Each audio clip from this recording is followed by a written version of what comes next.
What happened to Maura Murray on that cold February night in 2004? Was it a tragic accident, a carefully planned disappearance, or something even darker?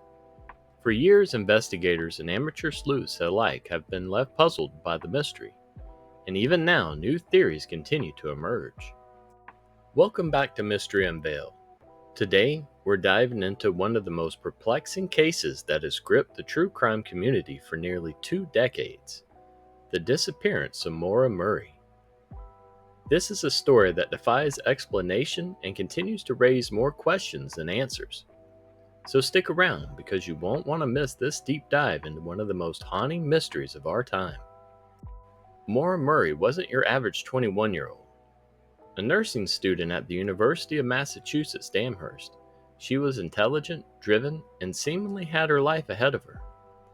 But on February the 9th, 2004, her world took a sharp and mysterious turn. After a series of strange events, Maura's car was found crashed on a rural road in Haverhill, New Hampshire. Witnesses saw her standing beside her car, but by the time the police arrived just minutes later, she had vanished, leaving behind more questions than answers. In the days leading up to her disappearance, Maura had been acting out of character. She had lied to professors, claiming a family emergency, withdrew a small amount of money from her bank account, and bought alcohol. Then, without telling anyone, she embarked on a journey north with no clear explanation as to why. These seemingly random actions have led many to wonder, was she running from someone, something, or herself?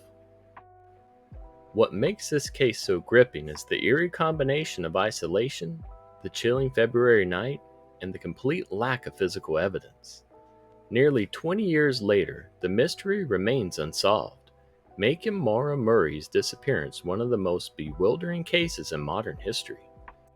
Some speculate that Maura Murray was planning to vanish and start a new life. The signs are there, at least on the surface. In the days before her disappearance, she seemed to be preparing for something. She had packed her car with clothing and personal items, emailed her professors about a non-existing family emergency, and her general behavior was erratic. There's even the fact that Maura had recently been involved in a minor scandal at her university, using a stolen credit card. Could this have been the tipping point? Could she have felt the pressure on her personal and academic life closing in, prompting her to escape? Supporters of this theory point to Maura's behavior on the day of the crash. She turned down the offer of help from a local bus driver, saying she had already called for roadside assistance, even though no call was ever made. This has led some to believe that she had a plan in place, possibly meeting someone who would take her away from the scene. But if she was truly wanting to vanish, why choose such a chaotic way to do it, with an accident on a public road and in freezing temperatures? There are other odd details. The lack of footprints or signs that she left the crash site on foot, her boyfriend receiving a mysterious voicemail later that night of what sounded like Maura sobbing, and no credible sightings of her since. All this feeds into the theory that perhaps Maura was carefully orchestrating her own disappearance. But the question remains, why and where did she go? On the other hand, there's a darker, more complex theory, one that suggests Maura may have been the victim of foul play. But what if the danger she faced didn't come from a random passerby or a local predator? What if the trouble she tried to escape followed her from her time at West Point? Let's go back to Maura's time at West Point. Before transferring to the University of Massachusetts, Maura had been a cadet at the prestigious military academy. But something happened during her time there. She was caught shoplifting from a store, a violation that eventually led to her leaving West Point. Some have speculated that this theft may not have been a simple act of rebellion, but rather a desperate cry for help. What if Maura had been harassed or intimidated by someone in a position of power at the academy?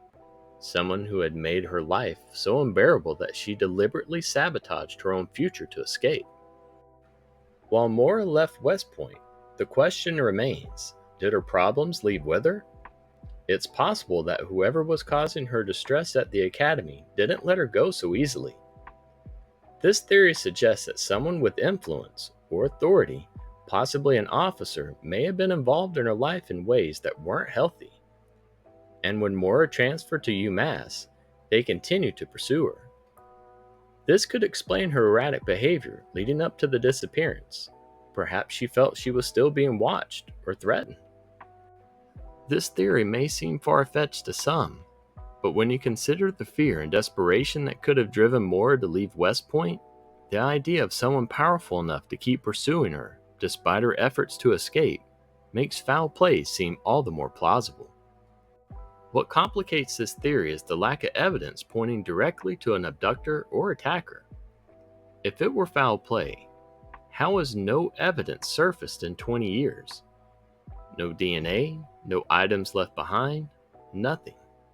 But sometimes that's exactly what makes foul play seem so likely. The perfect crime leaves no trace.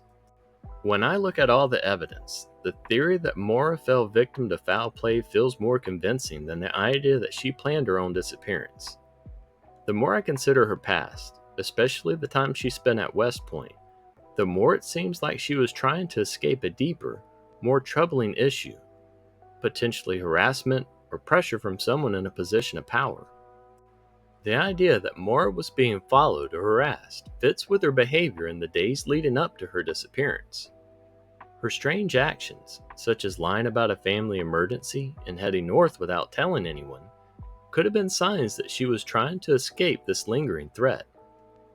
On the night of the crash, it's possible that Maura thought she could get away, only to find herself in a more vulnerable situation when her car went off the road.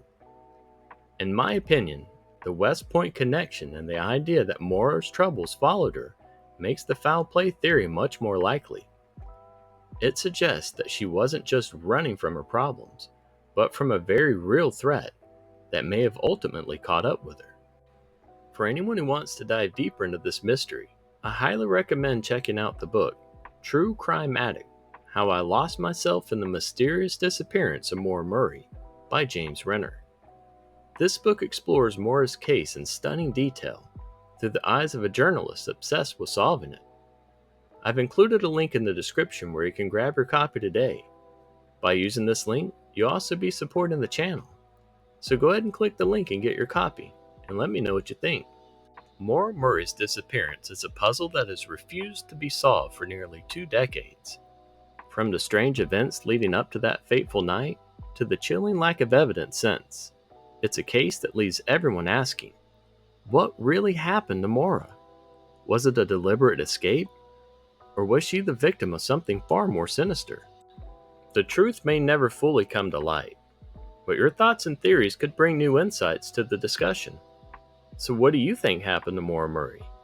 Let me know in the comments below. If this video sparked your curiosity, make sure to give it a thumbs up, subscribe to Mystery Unveiled, and don't forget to hit that notification bell so you never miss an update. Thanks for watching, and we'll see you in the next episode.